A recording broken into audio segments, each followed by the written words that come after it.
Okay, hello, hello, hello. It started. Okay, cool. Everybody can just watch me screw with these stupid headphones for a second. Can you actually run to the back office? And there's a peg wall on the wall with a bunch of tools, and there is with a black wire, a headphone extension cord. Can you grab that? Thank you. Okay, hello everybody. This is going to be a guitar video today, and I'm going to play guitar for you, and I'm going to talk about some different songwriting ideas and just guitar playing ideas. One of which is going to be some augmented chord and diminished chord stuff. Actually, I'm just going to go ahead and be 100% honest. I didn't come with a plan. I just wanted to make a video today, and so it's getting done. And okay, so I'll just start playing guitar for y'all for a minute, and then we'll go from there.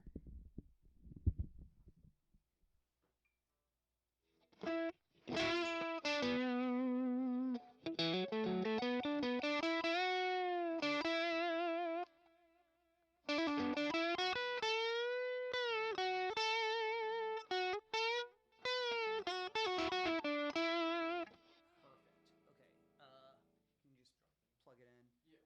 Man, it's like a really long wire. I don't need all of that. I was gonna say I was looking for like a foot or something. That's like the shortest one that was available. Thank you, by the way. Okay.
Okay, so yeah, this is going to be a little bit of a lesson video.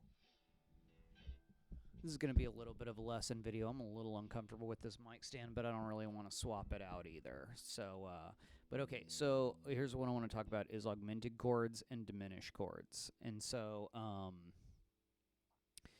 okay, here's the music theory. You start at major scale, and that'll be do, re, mi, fa, sol, la, ti, do. And then that's words for singers. Singers have that because you can't like point at the instrument and point to where a note is, so there has to be a shorthand, like slang way of referring to it. So solfege, do, re, mi, fa, sol, la, ti, do is what all that's for. Hey, how loud are the speakers in there? I feel like I hear an echo in my headphones. You can barely hear it? Okay, it's fine. There's probably just an echo in the soundboard that makes me think it's like really loud over there. But okay, so yeah, you got do, re, mi, fa, sol, la, ti, do, re, whatever, yeah. Number those off, and that's how people usually count things for music theory purposes. So do is 1, re is 2, mi is 3, fa is 4, so is 5, la is 6, ti is 7, and do, the next do is 1 again. Sometimes it gets called 8. It's kind of a topic for another thing. Okay. And for whatever chord you want to make, I mean, the real way that you make it is you just talk to your guitar teacher and say, how do I play this chord, right? That's how everybody's actually doing it. Or you're Googling it, or you're asking ChatGPT or something like that, right? But say you're on Desert Island, you have to do all this music theory in your head to pass the time, right? Then the way that you would make any given chord is take that chord's name, so A minor, C major, whatever, B minor, F, whatever it is, right? Take the name of the chord it is and go to that scale. So if you're trying to make a C chord, start with the C scale. If you're trying to make A minor, start with the A minor scale. If you're trying to make a D chord, start with the D scale. If you're trying to make a B minor chord, start with the B minor scale. Whew. Okay, so you number off the notes of the scale, and then you select note 1, note 3, and note 5 from that scale. Those 3 notes played at the same time will make a chord. Okay, so let's put this into action, okay? Here's my G scale. And then here's the 1st, 3rd, and 5th note of the G chord. Sorry, I misspoke. Here's the first 3 notes of the G scale. And when you strum them together, it makes the G chord. So that's note 1, 3, and 5. All right, so I'm going to say that a whole lot of times. 1, 3, 5, right? Here's my C scale. Here's note 1, 3, and 5 of that scale. All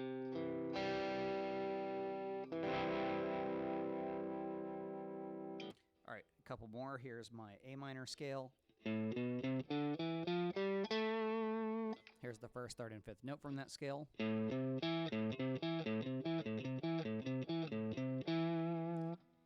And then here are those notes played. Ooh, how can I do it in this position? Right here? Yeah, and that's it.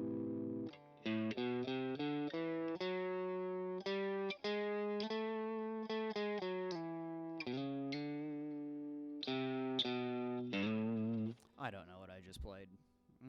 But yeah, that's the point. Alright, so B minor,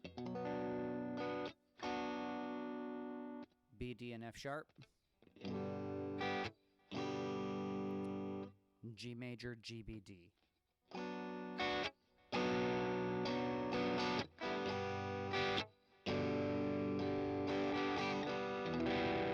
E minor, that's E, G, and B.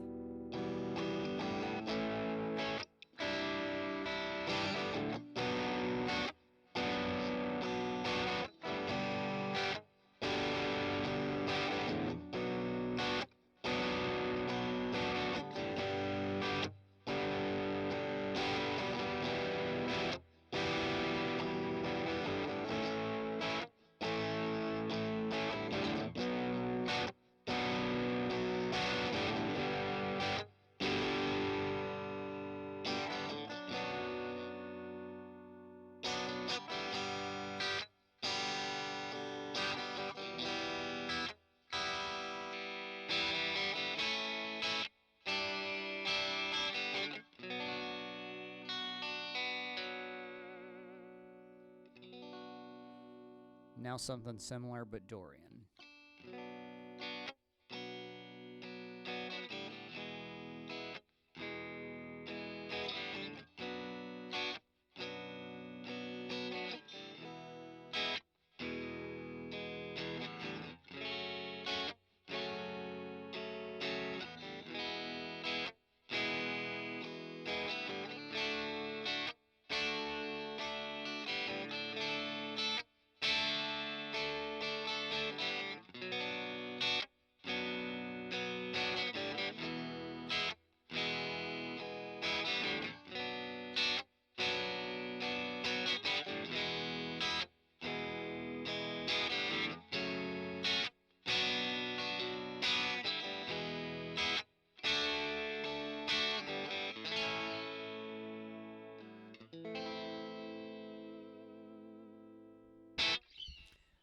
Okay, so going back into the music theory. All right, so where was that? How you find a chord from a scale, right?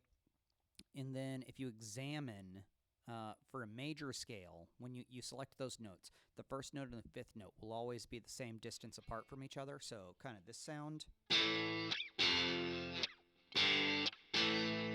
Like if we just hear the A scale, that's do, re, mi, fa, sol, la, ti, do, also known as 1, 2, 3, 4, 5, 6, 7, 8. Well, the 1st and 5th note will always be in the same position relative to each other.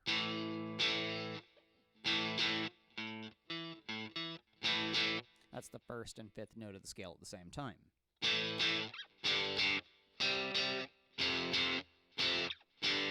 also known as a power chord. The place where there is some contention is the middle note between them, right? So we always have these two.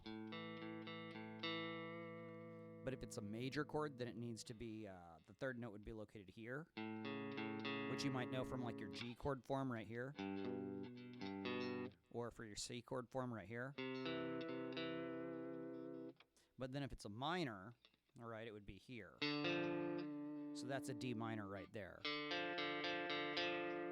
Major, minor, major,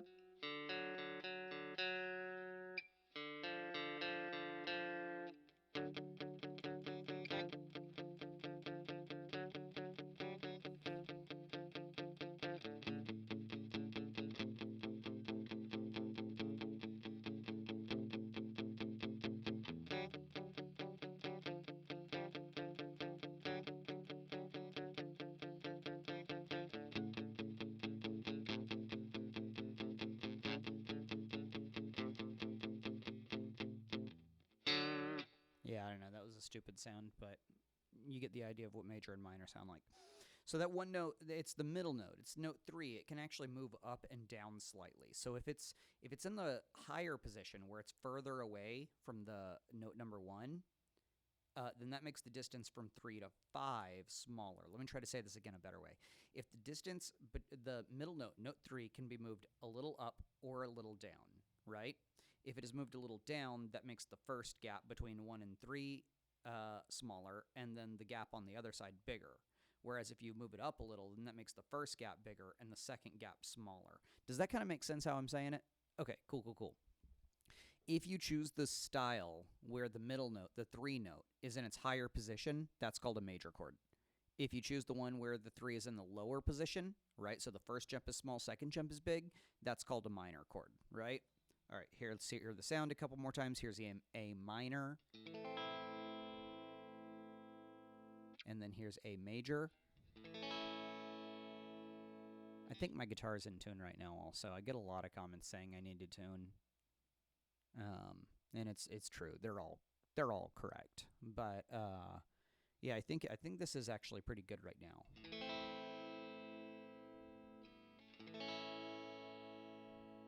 Maybe this one too. Compared to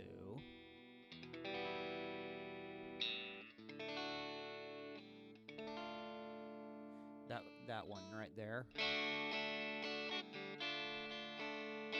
It reminds me of a famous song. I'm not going to say the title, and I'm not going to sing it because that'll get the video like whatever. But I'm going to just play some chords from it and see if the algorithm detects that. And if anybody watching this knows what song it is, then just put it in the comments, please. Yeah.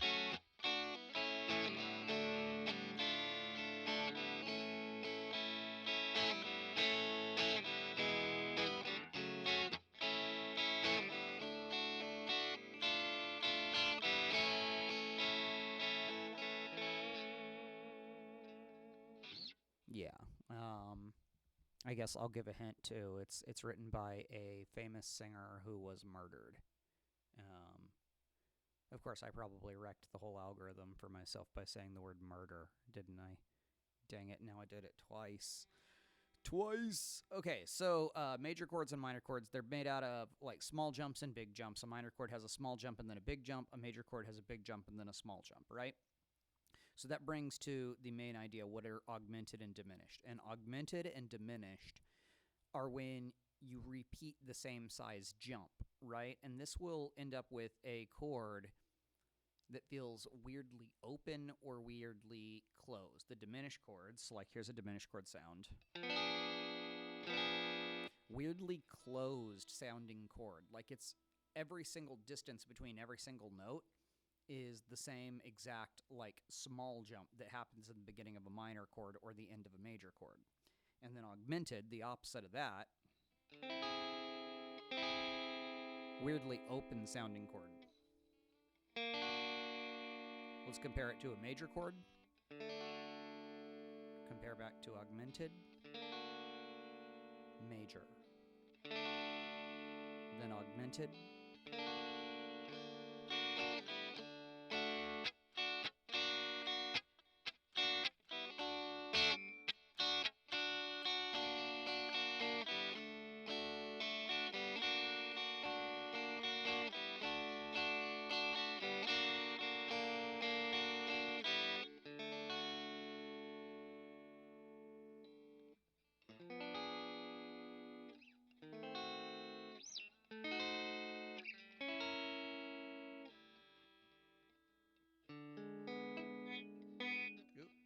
bad fingering.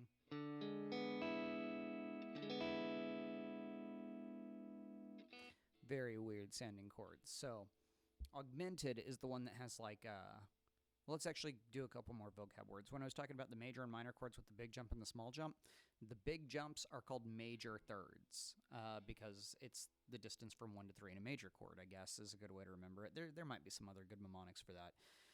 The minor third is the size of the first jump in the minor chord, right? So from the first to the third note in a minor chord, that distance is called minor third. So stay with me, okay? This is kind of dense, right? But you got the big jump, major third, the small jump, minor third. Yeah. And an augmented chord is when you have 2 of the major third in a row.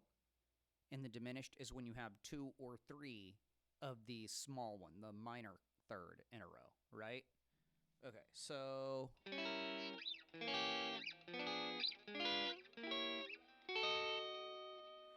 and then yeah, I think I said what I wanted to say today. I think that's pretty much it.